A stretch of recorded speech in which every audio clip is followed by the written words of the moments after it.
नमस्कार, स्वागत है आप सभी का आपके अपने चैनल द पंचारा न्यूज में। मैं हूं शिल्पी और शुरू करते हैं खबरों का सिलसिला।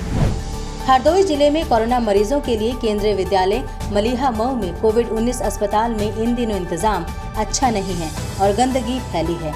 ऐसे में मरीजों ने वीडियो बनाकर उसे सोशल मीडिया पर वायरल कर दिया। वीडियो वायरल होने के बाद जिला प्रशासन में हड़कंप मच गया, जिसके बाद जिला प्रशासन ने इस मामले में सभी सफाई कर्मियों को निलंबित करते हुए एफआईआर दर्ज करने के आदेश दिए हैं। इसके साथ ही सीएमओ से स्पष्टीकरण भी मांगा गया है। द पंचारा न्यूज के लिए हरदोई से राम श्रीवास्तव की रिपोर्ट। सोशल मीडिया एवं समाचार पत्रों में प्रकाशित कोविड-19 अस्पताल की अव्यवस्थाओं की खबरों को लेकर जिम्मेदार अधिकारियों और कर्मचारियों पर जिलाधिकारी हरदोई पुलकित खरे ने जबरदस्त कार्यवाही की है। जिलाधिकारी ने बताया कि इस प्रकरण का संज्ञान लेते हुए उत्तरदायी अधिकारियों एवं कर्मचारियों के विरुद्ध कार्यवाही की गई है। उन्होंने बताया कि मुख्य चिकित्सा अधिकारी डॉक्टर एस.के. रावत शिथिल पर्यवेक्षण एवं लापरवाही के कारण L1 अस्पताल में उत्पन्न अव्यवस्थाओं के उत्तरदायी हैं। सुरक्षा CHC प्रभारी एवं प्रबंधक L1 अस्पताल मलिहा मऊ डॉक्टर हेमंत राजपूत द्वारा की गई लापरवाही व शिथिल पर्यवेक्षण किया गया है। इसके अतिरिक्त L1 अस्पताल की व्यवस्थाओं हेतु नामित नोडल अधिकारी डिप्टी कलेक्टर माया शंकर यादव द्वारा अपने दायित्वों का निर्वहन सही ढंग से नहीं किया गया। इस अनुशासनहीनता और गैर जिम्मेदारी के काम करने को लेकर इन सभी अधिकारियों के खिलाफ विशेष प्रतिकूल प्रविष्टि प्रदान करते हुए विभागीय कार्यवाही की संस्तुति की गई है। जिलाधिकारी ने बताया कि इसके साथ ही L1 अस्पताल में तैनात दोषी सफाई कर्मचारियों को निलंबित करने के साथ प्राथमिकी दर्ज कराने का निर्देश जारी किया गया है। इसके अतिरिक्त L1 अस्पताल में गुणवत्ताहीन भोजन परोसने हेतु अधिकृत संस्था मैसर्स रामचंद्र अनूप कुमार के विरुद्ध प्राथमिकी दर्ज कराने के निर्देश मुख्य चिकित्सा अधिकारी को दिए हैं। इसके अतिरिक्त अन्य कई चिकित्सकों के खिलाफ संतोषजनक उत्तर न दिए जाने पर विभागीय कार्यवाही की संस्तुति की गई है। द पंचारा न्यूज के लिए हरदोई से राम श्रीवास्तव की रिपोर्ट।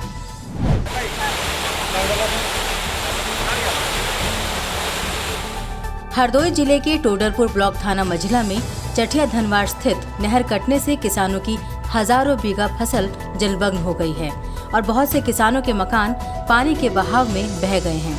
कैथापुरवा, चठिया, अंडवा आदि कई गांव नहर के बहाव में आ चुके हैं। ग्रामीण सड़कों पर रहने के लिए मजबूर हैं। ग्रामीणों ने बताया कि नहर कटने की वजह से उन लोगों का काफी नुकसान हुआ है। मिला भैया मेरा कच्चा मकान और उसमें चीजें बच्चे सब हमारी भैया डूब गई बही गई और बच्चा छोटे छोटे निकारी पाए चीजें बच्चे निकारी नहीं पाई और क्या नुकसान हुई जो कच्चे मकान हो या गिरिगो हम लोग कहाँ रहे। क्यों नुकसान हो गया, क्या हुआ? बहुत नुकसान हुई भैया, नहर का पानी कटी गो। अभी तक सरकार की तरफ से कोई मदद मिली है आप लोगों को? हाँ, किताब सरकारी का कोई सरकार की तरफ से मदद मिली है? कोई नहीं मिली भैया, मदद कोई नहीं हमें मिली। इतने दिन हो गए हमें खाब कमजिले कच्चे मकान बनाओ भैया, इतनी बहू मेरी पानी में चली गई। इन सभी गांवों में ज्यादातर मकान पानी के बहाव से बह गए हैं।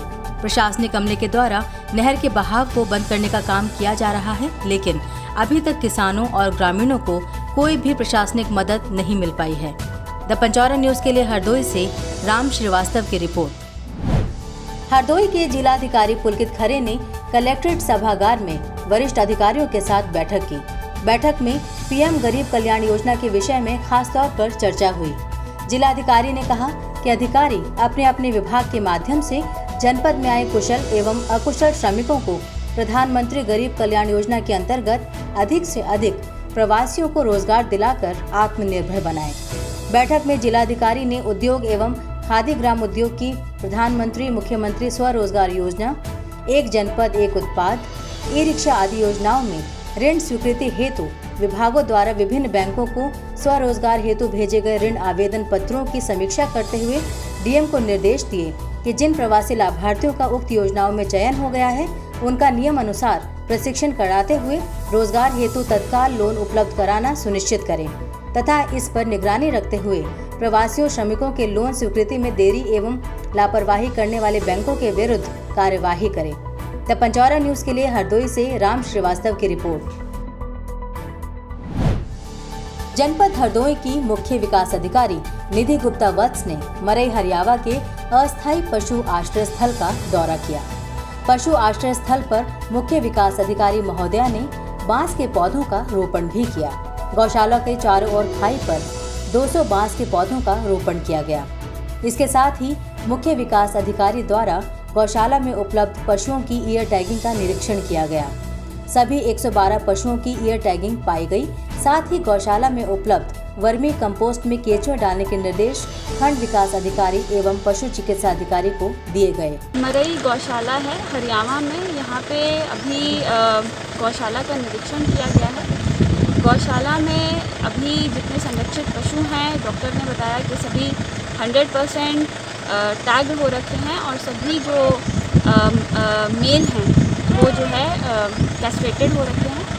यहाँ पे आज जनपद में पहली गौशाला है जहाँ पे बैम्बू प्लांटेशन शुरू हुआ है ऊसरी ज़मीन पे, और इसी तरीके से हम लोगों की कोशिश रहेगी कि जहाँ जहाँ पे गौशालाओं में ऊसरी ज़मीन है वहाँ पे किसी न किसी प्लांट्स का, चाहे वो बैम्बू हो चाहे वो आंवला हो, उनका वृक्षारोपण किया जाए ताकि यहाँ पे न केवल जल भराव की समस्या थोड़ी कम हो बल्कि हरियाली भी फैलाई जा सके। यहाँ पर नरेगा के अंतर्गत वर्मी कंपोस्ट और नाडक बनाया गया है जिसमें केंचुए नहीं थे, तो वीडियो को निर्देशित किया गया है कि इसमें तत्काल केंचुए डलवा दें। और यहाँ पे नरेगा से एक तालाब खोदा जा रहा है जिसमें जीविकापार्जन के लिए मछली पालन या फिर सिंघाड़े की खेती अगर शुरू हो जाए तो उसके निर्देश दें। द पंचारा न्यूज के लिए राम श्रीवास्तव की रिपोर्ट। सीबीएसई बोर्ड के 12वीं कक्षा के नतीजे घोषित हो गए हैं। कन्नौज के तिरवा की छात्रा सौम्या पटेल ने बाजी मारी है। 96% नंबर लाकर उसने जिला टॉप किया है। दूसरे स्थान पर आकर सेंट जेवियर्स के स्टूडेंट उत्कर्ष सक्सेना छात्रों में टॉप पर रहे। उन्होंने 95.4% नंबर लाकर छात्रों में पहला स्थान पाया है। इसमें मेरे टीचरों का योगदान है, माता पिता का योगदान है, दोस्तों का भी है, क्योंकि वो हमेशा मोटिवेट करते रहते थे कि तुम्हें टॉप करना है या फिर तुम्हें ज़्यादा अच्छे नंबर लाने हैं। साथ में मैं ज़्यादातर टाइम अपने रात में पढ़ाई के लिए देता था।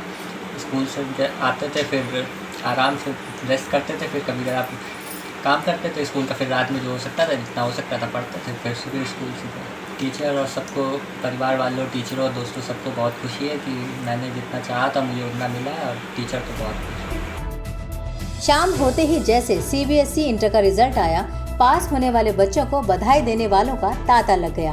बच्चों की सफलता पर उनके माता पिता भी खुश नजर आ रहे हैं। खुशी तो बहुत है। मुझे मालूम था कि मेरा बच्चा नाम रोशन करेगा, क्योंकि मेरा बच्चा रात में ही पढ़ता है। हम सो जाते हैं, वो 3, साढ़े 3, 4 बजे तक अपने पढ़ता रहता है। हम गुस्सा भी होते हैं कभी कदार, भैया बंद करो, तो फिर बंद करता है। और मोबाइल के लिए उसने कहा रखा था मैंने कि इंटर के बाद ही इनको लेकर दूँगा। कभी इन्होंने जिद भी नहीं करी मुझे मोबाइल दो। थोड़ा अपने स्कूल जाते टाइम से, स्कूल के टीचर भी इनके सब खुश रहते हैं। और मेरा बच्चे, हमें बच्चों को मालूम है कि हमारे बच्चे खुराफाती नहीं, घर से कहीं निकलते ही नहीं। तो आज कितनी खुशी है? हमें तो बहुत खुशी है। और जेईई मेंस का एक बार रिजल्ट निकाल चुके हैं IIT का। ये स्कूल में इनका फोटो भी लगा हुआ है। टॉपर छात्र के स्कूल प्रिंसिपल का कहना है कि इस बार रिजल्ट बेहद अच्छा आया है। अगर पूरे पेपर हुए होते तो नतीजे और अच्छे होते। I am proud of my children as well as my staff members and whole of the team of the St. Xavier's, because it is not a one man's job. Credit लेने को तो कोई भी ले सकता है, but it is the team work. I am very lucky that my team is very very good and they all are cooperating all the time to me, and whatever may be the instructions those which are being given to the staff and the coordinators, they all are following me and exactly executing the same. CBSE की तीसरी topper भी छात्रा शुभी अग्निहोत्री हैं। उसने 94.6% अंक हासिल करके top 3 में अपना स्थान बनाने में सफलता पाई है। कन्नौज से द पंचारा न्यूज के लिए संवाददाता मुजाहिद मजीदी की रिपोर्ट। कन्नौज के छिबरामऊ में लॉकडाउन समाप्त होते ही शहर का मुख्य बाजार पूरी तरह खुल गया। शासन ने लेफ्ट एंड राइट फार्मूले के तहत एक दिन एक तरफ तथा दूसरे दिन दूसरी तरफ की दुकानें खोलने के निर्देश दिए थे, लेकिन किसी भी दुकानदार ने उक्त नियमों का पालन नहीं किया। दोनों तरफ की दुकानें खुली रहीं। सोशल डिस्टेंसिंग की भी धज्जियां उड़ती दिखाई दी। पालिका प्रशासन द्वारा शहर में पूरे दिन मुनादी भी कराई गई, जिसके तहत सिर्फ एक तरफ की ही दुकानें खोली जाएंगी, पर कोई असर होता न दिखा। इस संबंध में एसडीएम गौरव शुक्ला का कहना है कि यदि दोनों तरफ की दुकानें खुली हैं तो एक तरफ की दुकानें नियमतः बंद कराई जाएंगी। इसके लिए एसडीएम ने कोतवाल को निर्देश भी दिए, बावजूद उसके न तो कोई कार्यवाही हुई और न ही दुकानें बंद हुई। द पंचौरा न्यूज के लिए छिबरा मऊ से संवाददाता अखिलेश सविता की रिपोर्ट। खबरों का सिलसिला आगे बढ़ाएं उससे पहले आपसे एक छोटी सी गुजारिश, अगर अभी तक आपने हमारे चैनल को सब्सक्राइब नहीं किया है तो इसे लाइक करें, सब्सक्राइब करें और शेयर करें। साथ ही साथ कमेंट करके आप हमें ये जरूर बताएं कि आप हमसे किस तरह की खबरें चाहते हैं, ताकि हम उस पर अमल कर सकें। अब चलते हैं फटाफट खबरों की ओर। 55 घंटे के लॉकडाउन के खत्म होने के बाद कन्नौज के अखिल भारतीय व्यापार मंडल ने जिला प्रशासन से व्यापारियों की दुकानों को 5 दिन खोलने की मांग की है। अपनी प्रार्थना को जिलाधिकारी तक पहुंचाने के लिए प्रतिनिधि मंडल ने डीएम से मुलाकात करने की कोशिश की, लेकिन उनकी अनुपस्थित होने पर उप जिलाधिकारी शैलेश कुमार जी से सदर कोतवाल कन्नौज में जाकर मिला। जनपद के अन्य अधिकारियों को भी व्यापारियों ने अपनी मुश्किलों से रूबरू करवाया। लॉकडाउन काल से आज तक बहुत ही बड़े संकट से व्यापारियों को गुजरना पड़ा है। दुकानों का किराया, बिजली के भारी भरकम बिल, कर्मचारियों की तनख्वाह, अपने खुद के पारिवारिक जनों के भरण पोषण की जिम्मेदारी निर्वाहन करना भी भारी महसूस होने लगा है। अतः बाजार को 5 दिन पूर्ण रूप से खोलने दिया जाए। हम सभी सुरक्षात्मक उपाय अपनाने के साथ साथ सोशल डिस्टेंसिंग का पूर्णतः पालन करते हुए व्यापारिक गतिविधियों को संचालित करेंगे तथा मेडिकल स्टोर, मिष्ठान विक्रेताओं को, दूध, फल, ब्रेड की दुकानों सहित राशन विक्रेताओं को साप्ताहिक बंदी से मुक्त रखा जाए। उप जिलाधिकारी महोदय ने व्यापारियों को उनकी समस्याओं के उचित समाधान का आश्वासन दिया है। प्रतिनिधि मंडल का नेतृत्व जिला अध्यक्ष अनिल गुप्ता जी ने किया और उनके साथ चंद्र प्रकाश वर्मा उर्फ लल्लैया, नगर अध्यक्ष अजीत वर्मा, महामंत्री नगर दिलीप पटवा, नगर उपाध्यक्ष आदि कई और पदाधिकारी मौजूद रहे। द पंचौरा न्यूज के लिए कन्नौज से दिलीप कुमार की रिपोर्ट। मामला कन्नौज के सौरिक थाना क्षेत्र के डिगरी गांव से जुड़ा हुआ है। यहां एक महिला ने सौरिक थाने में उसके साथ हुई मारपीट व अभद्रता की रिपोर्ट दर्ज कराई थी। पीड़िता का आरोप है कि पहले तो पुलिस ने रिपोर्ट ही नहीं लिखी। काफी प्रयासों के बाद और अधिकारियों के दबाव पर पुलिस ने रिपोर्ट तो दर्ज कर ली, लेकिन 2 माह से भी ज्यादा का समय बीत चुका है। पुलिस ने आरोपियों के खिलाफ कोई कार्यवाही नहीं की है। उल्टे पुलिस और विवेचन अधिकारी उस पर ही दबाव बना रहे हैं कि वो मामले में समझौता कर ले, नहीं तो उसके खिलाफ भी रिपोर्ट दर्ज की जाएगी। उधर पुलिस के शहर पर खुलेआम घूम रहे आरोपी भी उसे और उसके परिवार को जान से मार देने की धमकी देकर समझौता करने का दबाव बना रहे हैं। आरोपियों और पुलिस के भय के चलते पीड़िता अपने छोटे छोटे मासूम बच्चों के साथ गांव से पलायन कर चुकी है और रिश्तेदारों में इधर उधर भटकती घूम रही है। द पंचौरा न्यूज के लिए छिबरा मऊ से संवाददाता अखिलेश सविता की रिपोर्ट। हरदोई के समाजवादी पार्टी के नेताओं ने जनता की समस्याओं को लेकर प्रशासन को एक ज्ञापन सौंपा। ज्ञापन में टिड्डी दल की रोकथाम के लिए प्रशासन से उचित कदम उठाने का आग्रह किया है। इसके साथ ही जनपद में क्वारंटीन सेंटर की व्यवस्थाओं को दुरुस्त करने की भी मांग की गई। समाजवादी पिछड़ा वर्ग प्रकोष्ठ के प्रदेश महासचिव संजय कश्यप, समाजवादी मुलायम सिंह, यूथ ब्रिगेड के निवर्तमान जिलाध्यक्ष राम ज्ञान गुप्ता की अगुवाई में किसानों व ग्रामीणों की विभिन्न समस्याओं को लेकर जिलाधिकारी महोदय को ज्ञापन सौंपा।